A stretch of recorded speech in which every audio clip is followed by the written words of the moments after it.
Hi friends, mini vlog 202 summer diet vlog plus intermittent fasting day 16 வியாழக்கிழமைக்கு எடுத்த வீடியோ. Walking step add பண்ணியிருக்கேன் ஃபஸ்ட்டே இன்றைக்கி. காலையிலே வாக்கிங் போயிட்டேன், வெயிட் செக் பண்ணல. வாக்கிங் போயிட்டு வந்ததுக்கப்புறம் ஒரு தோசை 2 முட்டை போட்டு ஆம்லெட் பஞ்சாமிரதம் வச்சு பிரேக்ஃபாஸ்ட் முடிச்சிட்டேன். லஞ்சுக்கு கேப்பை கஞ்சி வெண்டைக்காய் காரக்குழம்புல இருந்த வெண்டைக்காய் எடுத்து வச்சு சாப்பிட்டாச்சு. ஈவினிங் வாக்கிங் போனேன். காலையிலே வாக்கிங் நான் சாயந்தரமும் வாக்கிங் ரொம்ப நல்லா இருந்தது. ஆனால் வெயிட் தான் குறைய மாட்டேங்குது. கொஞ்சம் புரத ஐட்டமாக சாப்பிட்டாலும் குறையாது. அந்த மாதிரி தான் இப்போது டயட் போயிட்டுருக்கு.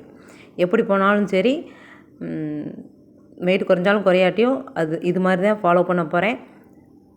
உங்களுக்கு பிடிச்சிருந்தா லைக் பண்ணி சப்ஸ்கிரைப் பண்ணி சப்போர்ட் பண்ணுங்கள்.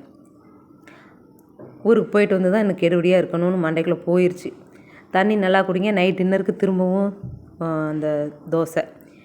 ஒரு வழியாக போட் நெக் கட் பண்ணி ஸ்டிச் பண்ண போகிறேன். அளவு எடுத்து கட் பண்ணியாச்சு. வீடியோ பிடிச்சிருந்தால் லைக் பண்ணுங்கள், சப்ஸ்கிரைப் பண்ணுங்கள். பாய்.